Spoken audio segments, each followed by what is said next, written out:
Jules Winnfield. Jules Winnfield is one of cinema's most unforgettable paradoxes. A hired killer who quotes scripture and meditates on morality between executions. As the enforcer for Marcellus Wallace, he's introduced as a man of ritual and precision, reciting his famous Ezekiel 25:17 passage before every kill. The power of the scene lies not in the violence itself, but in the control. Jules uses language as a weapon, dominating his victims with words before he ever draws a gun. He believes in performance and identity, even telling his partner Vincent Vega that they must get into character before a hit. A small but revealing line that frames his violence as a conscious act rather than instinct.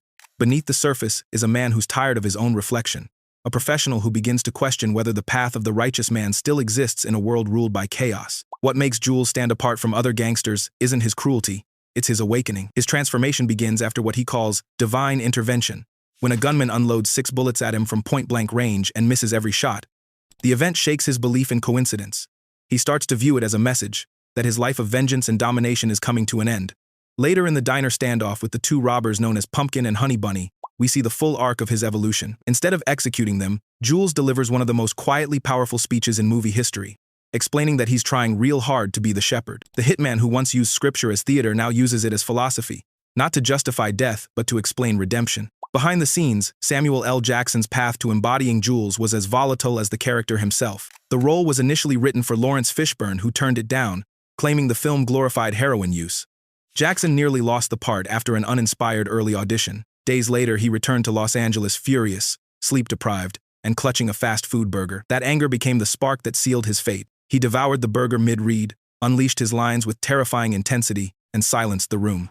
Producer Richard Gladstein recalled being scared shitless, and Tarantino knew instantly he had found his Jules. Even the character's look was an accident. The now iconic Jerry curl wig was the result of a crew member's mistake. Jackson and Tarantino loved the misstep. It gave Jules a comic book presence that elevated him into pop culture immortality. The role changed Jackson's career forever.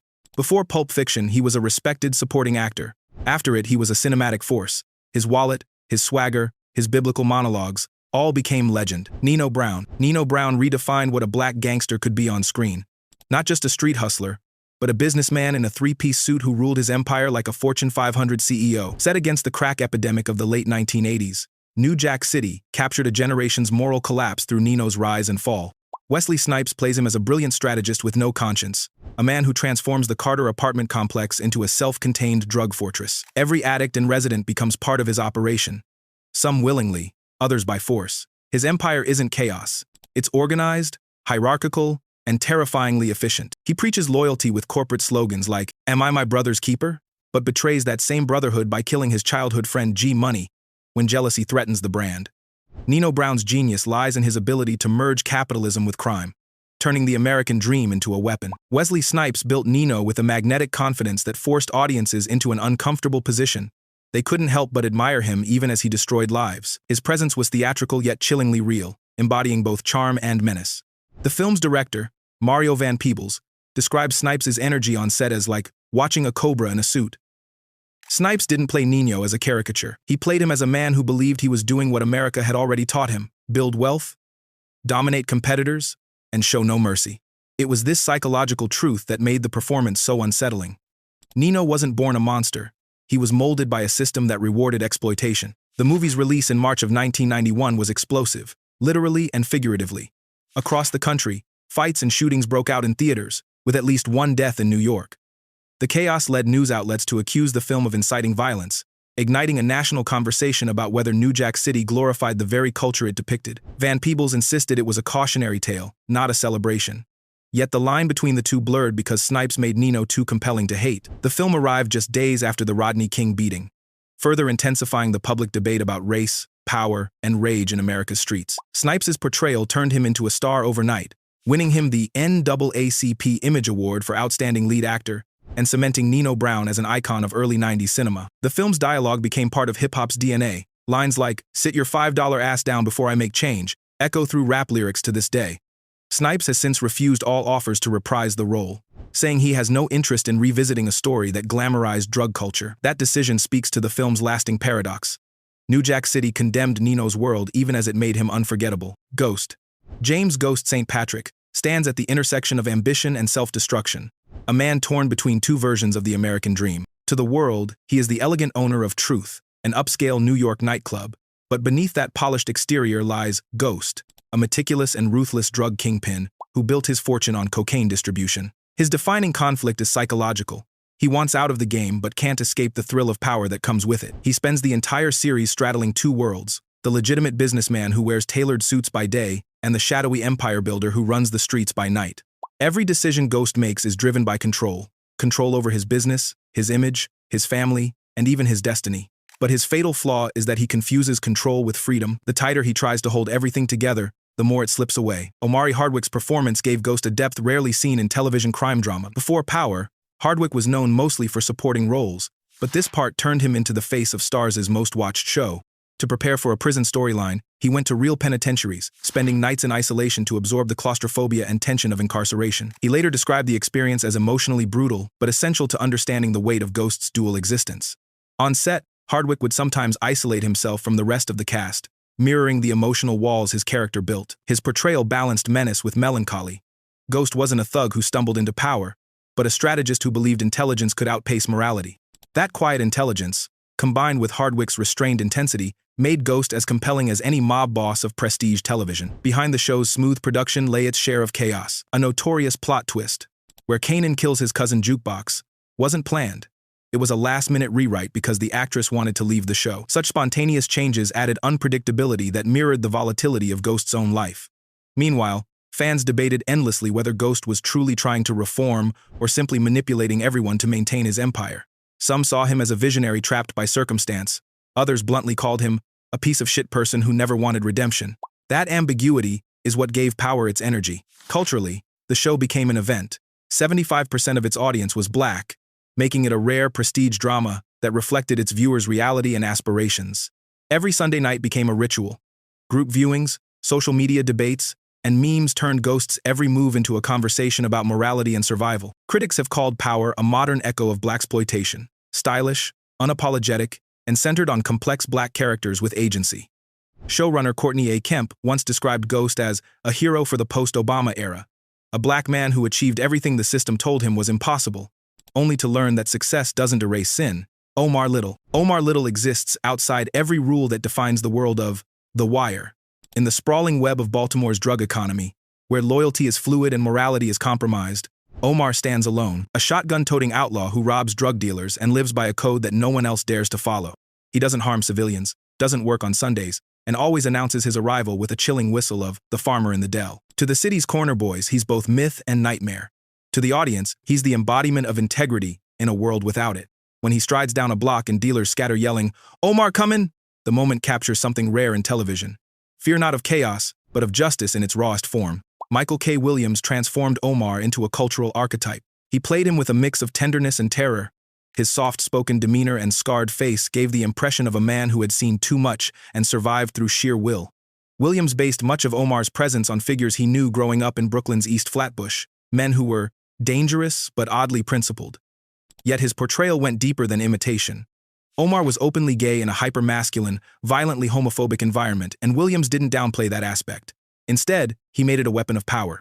By refusing to hide who he was, Omar broke the psychological rules that governed the streets. His rivals couldn't predict him. He operated outside their hierarchy of dominance, which made him untouchable. Behind the camera, the role came with its own battles. Williams admitted he was initially terrified to play a gay character, fearing backlash from his community. To ground the performance, he immersed himself in the world his character inhabited and, in the process, spiraled into cocaine use, a habit that nearly destroyed him off-screen. Yet that vulnerability became part of what made Omar magnetic. Williams channeled his own pain into a character who lived by pain's logic.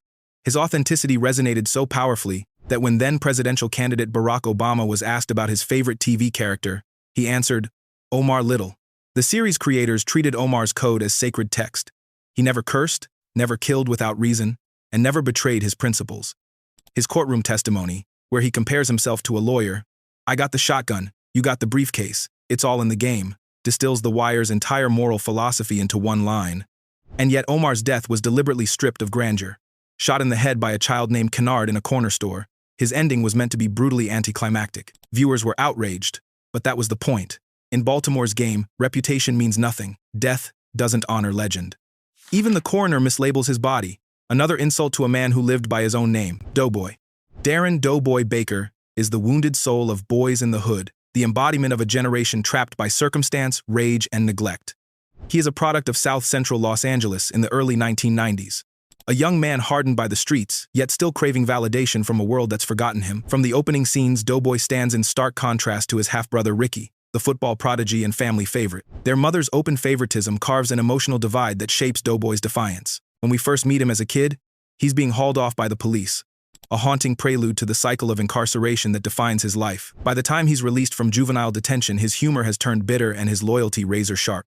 He spends his days on the porch with his crew, drinking malt liquor, smoking, and talking about a future he doesn't truly believe will come. Ice Cube's performance in Boys in the Hood was raw, authentic, and transformative. Known primarily as the outspoken lyricist of NWA, he had never acted before this film. Director John Singleton saw something prophetic in Cube's music, its anger, intelligence, and realism, and pursued him relentlessly for the role. Cube eventually agreed, bringing a lived-in credibility that no trained actor could have replicated.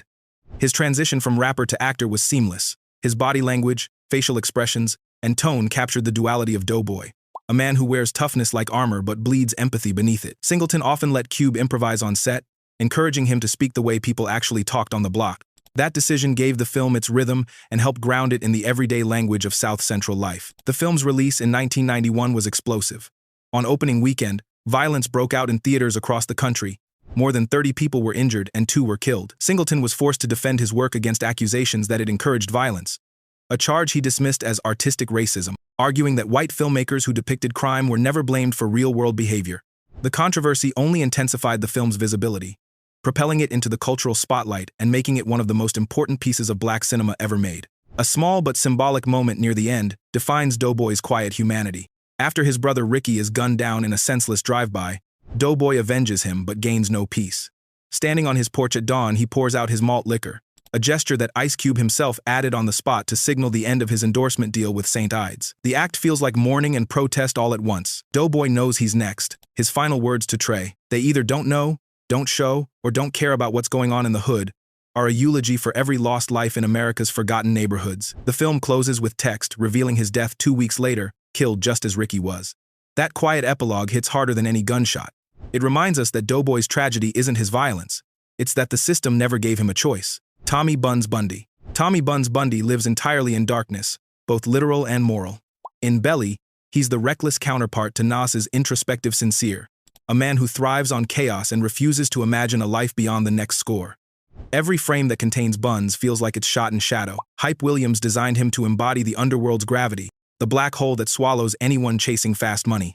He's a predator, not because he's evil, but because he's addicted to movement, always plotting, robbing, shooting, or seducing. Where Sincere dreams of redemption, Buns is at peace in damnation. His every word drips with paranoia and swagger, and his violence comes not from purpose but reflex. The film's visual language reflects his soul: cold blue light, smoke-filled rooms, and the endless night of a man who's forgotten the morning ever existed. DMX's portrayal of Buns was pure instinct.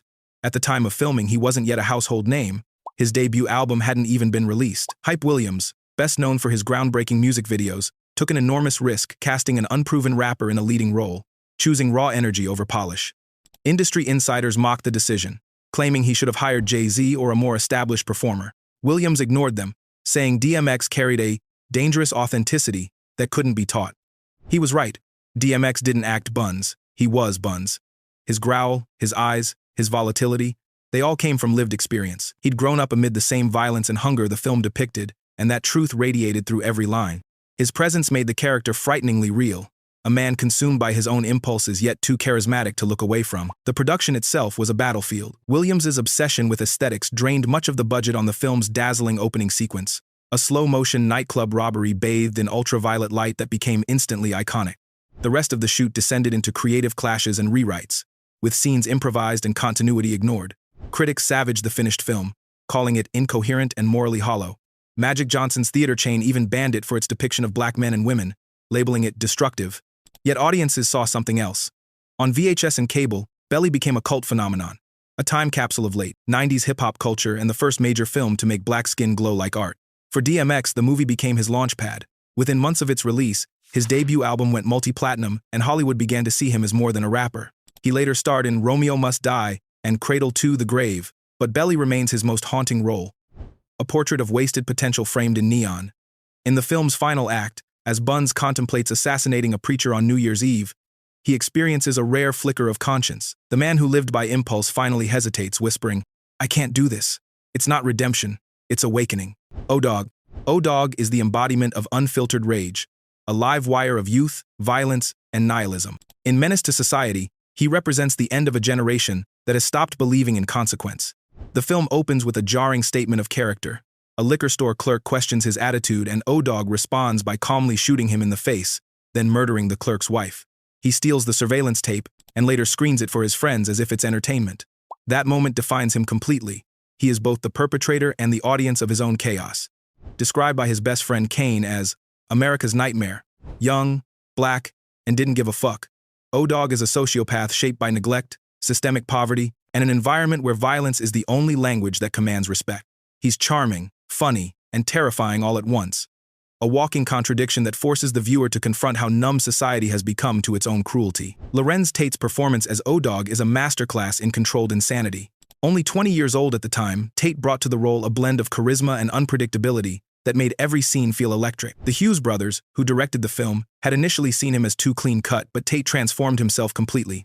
He studied gang behavior, mannerisms, and speech patterns, then merged them with his natural wit and expressiveness. The result was a character who could laugh 1 second and kill the next without hesitation. Tate's small stature only amplified the tension. His presence proved that danger doesn't need size, it needs conviction.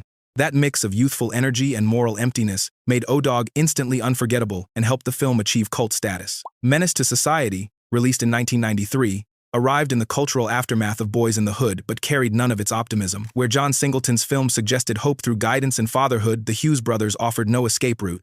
Their vision was unapologetically bleak, forcing audiences to watch a world that had already decided its own fate. Critics praised its authenticity while debating its message. Was it condemning the violence or simply reflecting it? The movie's ending intensified that debate.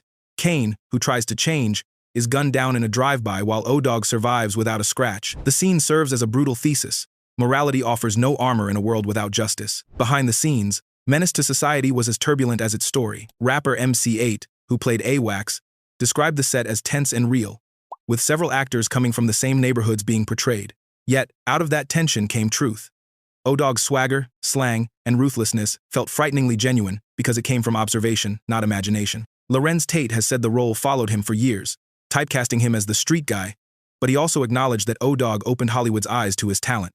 Menace to Society endures as a portrait of hopelessness, and O-Dog remains its haunting centerpiece. Mouse Alexander. Raymond Mouse Alexander enters Devil in a blue dress like a hand grenade tossed into a quiet room. Charming, lethal, and unpredictable. He's not a gangster in the empire-building sense.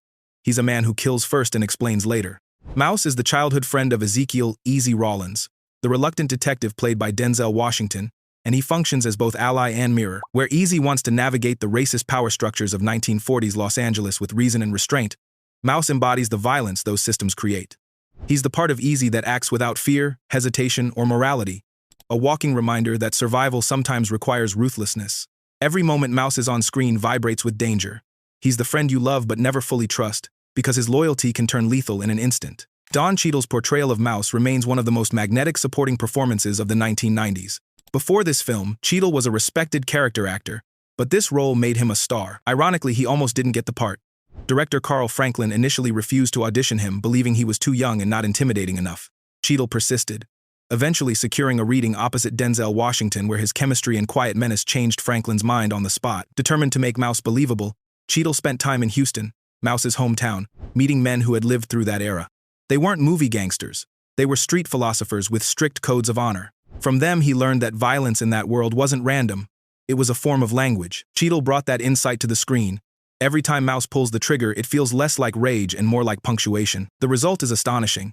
Cheadle's Mouse steals every scene he's in, his mischievous grin and lightning temper creating an unpredictable rhythm that both terrifies and entertains. When Easy warns him not to kill someone unnecessarily, Mouse replies casually, "If you didn't want him dead, why'd you leave him with me?" It's delivered like a joke, but it's the perfect summary of his worldview. He doesn't see death as moral, only practical. That line alone became one of the film's most quoted. Devil in a Blue Dress underperformed at the box office when it premiered in 1995, largely because it was released during the media frenzy surrounding the O.J. Simpson verdict. But over time, it's been reevaluated as a modern noir classic. The film was groundbreaking in its depiction of a black detective story told with the richness and style of classic Hollywood noir. Within that setting, Mouse served as the explosive counterpoint to Easy's restraint, a figure who made the invisible rage of Black America visible. Cheadle's performance earned him Best Supporting Actor awards from both the Los Angeles Film Critics Association and the National Society of Film Critics. It also cemented him as one of the most respected actors of his generation.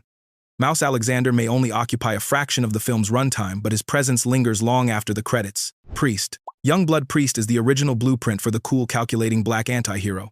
The man who wants out of the game but knows the only way to escape it is through one last, dangerous score. In Superfly, released in 1972, Priest is a cocaine dealer who embodies the contradictions of his era. He lives in luxury, silk suits, a white Cadillac Eldorado, and a glamorous Harlem apartment filled with mirrors and fur. Yet despite the wealth and women, he's tired, haunted by the paranoia and emptiness that come with his success. Unlike later gangsters who crave empire, Priest's dream is freedom. He plans one final deal, 30 kilos of cocaine flipped for $1 million, to buy his way out of the life that made him rich and hollow. His world is seductive but decaying, and every scene reflects that contradiction. A stylish rebellion wrapped in a moral warning. Ron O'Neal's performance was magnetic. Trained in classical theater, he brought a sophistication rarely seen in blaxploitation leads. His deep voice, sharp diction, and deliberate calm made Priest more than a street hustler. He was a thinker, a tactician, and a man of weary elegance. Off-screen, the role both made and broke him. O'Neal became an overnight sensation, his image plastered across posters and magazines, but Hollywood quickly typecast him. After Superfly, studios refused to see him as anything but the slick drug dealer he played so well. He tried to escape the stereotype by directing and starring in Superfly TNT, but it failed commercially, effectively locking him into the shadow of Priest for the rest of his career. When O'Neal died of pancreatic cancer in 2004, the day after the DVD release of Superfly, it was a tragic echo of an actor forever tied to one role that both liberated and imprisoned him. The film itself was a cultural earthquake. It became one of the highest-grossing independent films of the 1970s, drawing long lines in Harlem theaters and sparking national debate. Civil rights organizations like the NAACP protested it, claiming it glorified drug dealing and perpetuated destructive images of black life. Yet for many in the black community, Priest was something revolutionary, a black man in control of his fate, defying both white authority and street fatalism. The controversy mirrored America's split consciousness. Was Superfly liberation or poison? A major part of the film's legacy is its soundtrack composed by Curtis Mayfield. Unlike the movie, Mayfield's music condemned the drug world it portrayed. Songs like Freddy's Dead and Pusherman serve as a moral counterpoint, turning the soundtrack into a sermon disguised as funk. It went on to outsell the film and become one of the greatest albums ever recorded. Meanwhile, the film's fashion, the long hair, the fur coats, the swagger, redefined cool for a generation. Men lined up to copy Priest's hairstyle the very next day. But beyond style and controversy, Priest endures because he represents the first cinematic black gangster who wanted out, not in. He's not chasing power, he's chasing peace. Frank Lucas. Frank Lucas was a different breed of criminal. Not loud, not reckless, but surgical. In American Gangster, Denzel Washington plays him as the quiet kingpin who revolutionized Harlem's heroin trade in the late 1960s. By applying the discipline of business to the chaos of crime. After the death of his mentor Bumpy Johnson, Lucas takes control of Harlem's underworld with a radical idea. Cut out all middlemen and go straight to the source. He flies to Thailand, buys pure heroin directly from producers, and smuggles it home inside the coffins of American soldiers returning from the Vietnam War. The product, branded Blue Magic, is so potent and affordable that it crushes competitors and floods the streets. Lucas's empire grows, but what makes him terrifying isn't his violence, it's his intelligence. He runs his operation like a corporation, hiring family members as managers, enforcing a dress code, and insisting that the loudest one in the room is the weakest one in the room. Denzel Washington's portrayal is a masterclass in restraint. Instead of playing Lucas as a braggart, he plays him as a man who believes in order amid corruption. His calm presence makes every act of violence more chilling. One of the film's defining scenes, Lucas walking into a crowded street market and shooting a rival point blank in the head, perfectly encapsulates his psychology. It's not rage, it's enforcement.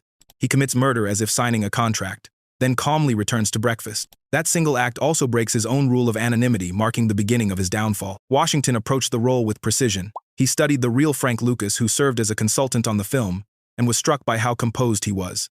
He didn't act like a gangster, Washington said.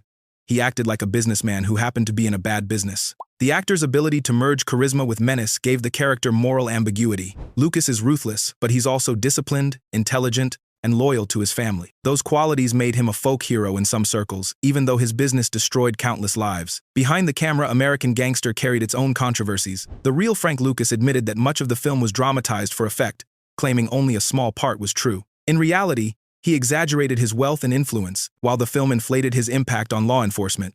3 former DEA agents even sued Universal Pictures, arguing the film defamed them by falsely claiming that Lucas's cooperation led to the conviction of 3/4 of New York's DEA force. The lawsuit was later dismissed, but it left a stain on the film's credibility. Still, American Gangster remains one of the most sophisticated portrayals of crime and capitalism ever made.